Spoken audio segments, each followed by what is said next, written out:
Hello and welcome to this week's reflection, a reading from the Gospel, followed by a reflection for Henllan, Lefydd and Bwlchau. The reading is from Mark, the Gospel of Mark, which we've been working throughout the weeks. And it's broken up into verses from the chapter 6, verses 30 to 34 and 53 to 56. The apostles gathered around Jesus and reported to him all that they had done and taught.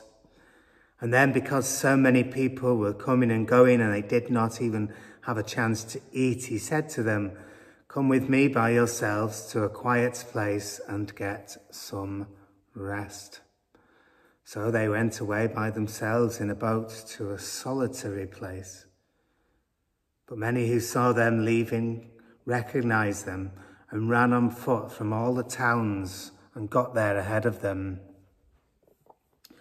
When Jesus landed and saw a large crowd, he had compassion on them, because they were like sheep without a shepherd.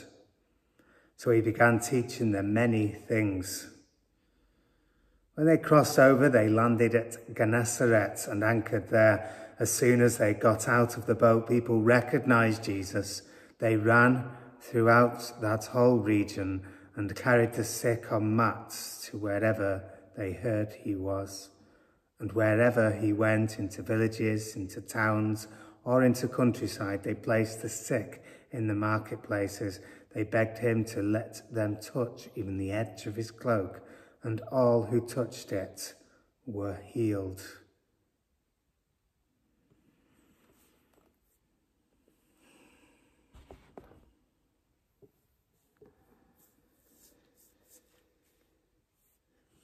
When we eat our evening meal with the children, we often allow them a space, create a space there where they share how their days have been going on and what they've been getting up to in school, or of course in the holidays throughout the day.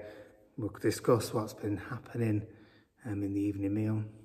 I once worked in a job as a young man, probably around the age of 17, and we were going out, we were selling tokens for people to go to restaurants.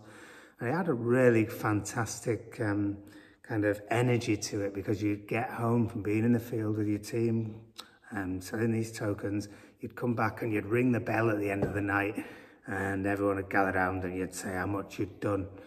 Had a great energy to it. And then, just quite recently, 2 days ago, I was at a baptism visit, and it went really, really well. You know, there was a really nice moment there in meeting this couple and in being able to pray for them through what they've faced in the pandemic, and to get excited about the wonderful event of baptism that's coming ahead, and all that means for their little baby. And I wanted to share, just how wonderful that was, how wonderful it is to be able to minister, to be able to serve God by ministering to God's people in this way on behalf of the church in Wales. And of course I did. I shared it to Jesus in prayer.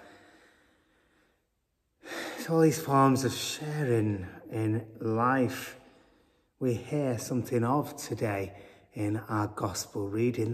That verse 30, the apostles gathered around Jesus and reported to him all that they had done and taught. And of course, we're talking about what we heard a couple of weeks ago in Mark, where Jesus sent them out 2 by 2 and gave them authority to cast out demons. 2 by 2, they went out with no tunic, no belt, no provisions, with tunic and belt, no purse, sorry. Goodness gracious me, what would have happened if they'd have gone without tunics? They went without purse, they went with just sandals and they came back all excited. The apostles gathered around Jesus and reported to him all that they had done and all that they had taught. And just picture it, just that sheer excitement, the sheer excitement and the sheer joy of the apostles. And Jesus had shared his authority and his power with these people to go, to these disciples to go and to do what he'd been doing and to have a part and a share in that. And they came back excited. This hasn't changed. We are invited to have that share. It's baptism of all believers. We're invited to share Jesus' goodness, to share the good news, to cast out badness, the demons of life, by being good and sharing the goodness that we know through Jesus. In life as Christians, and we see Jesus in our gospel constantly kind of fleeing away. It goes on to say, because so many people were coming and going, they didn't even have a chance to eat. And he said to them, come with me by yourselves to a quiet place and get some rest. We're very blessed with some beautiful places, especially in this good weather around here, to do that, to get away and find those quiet places. But we've had one heck of a quiet time during the pandemic, and we've had lots of time to be into our caves, into our places, and lots of time to have prayer and reconnect with God and reconnect with what it means to be Christians, followers of Jesus. And now it's time to go out and to share that, to connect with people. Those stories that we share, where the children are allowed to share what they do. We need to create spaces like that we create in the table as a Christian community, like my wife and I create at the table for the children. We need to do that as a Christian community. We need to share our story with people and allow them to share theirs with us. And we need to communicate about the faith.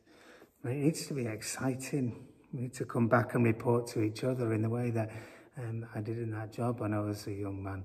That people would come back and ring the bell. We could even have moments like this where the sharing is going on, that actual sharing of some kind of communicating the faith with people in society, because they do need to hear it. This baptism, that visit that I've done a couple of days ago, I asked the couple, they were both baptised themselves, but not regularly Christian kind of church practice. They're not going to something regular, but they were baptised, and they recognised the importance of baptising their own baby. And they've had a difficult time during COVID, and I was able to pray with them. I asked them just at the end, you know, it just felt right to say, do you mind if I pray with you? And I prayed about some of the things they'd shared and some of the difficulties they'd been through. And, you know, it was a really special moment. I could tell it was a really special moment. And people, after what we've been through, they need to know Jesus. And Jesus has been working throughout our lives, especially when we're baptised. His touch is in our lives constantly in so many different ways, and in many ways, even when we are Christians, we're ignoring the way that God's communicating with us. So we need to help people to know Jesus more. And I invite you on the 4th of August, if you would like to come along to Church Army are having an event which they're offering out on Zoom. Perhaps we could do something as a church community across Llangollen and Bulchai to come together and just have an hour watching this envoy, which will talk about what it means to be people who are sharing the good news of Jesus. And it will also share about what it means to be missional, to be people of Jesus in life, and finding out what God's doing and helping that along in life. So if you like, we could do something on the 4th of August where we watch this Zoom, maybe in the Institute or something, and we watch the Zoom for an hour, the envoy session that's being put on, and then we could have a discussion for half an hour and just see, in what ways we can help people to come to know Jesus at this time when it's more important than certainly before the pandemic. It's a time when people could really benefit from knowing Jesus in a real way. It's always important to want to come to know Jesus, but it seems really important and really significant now.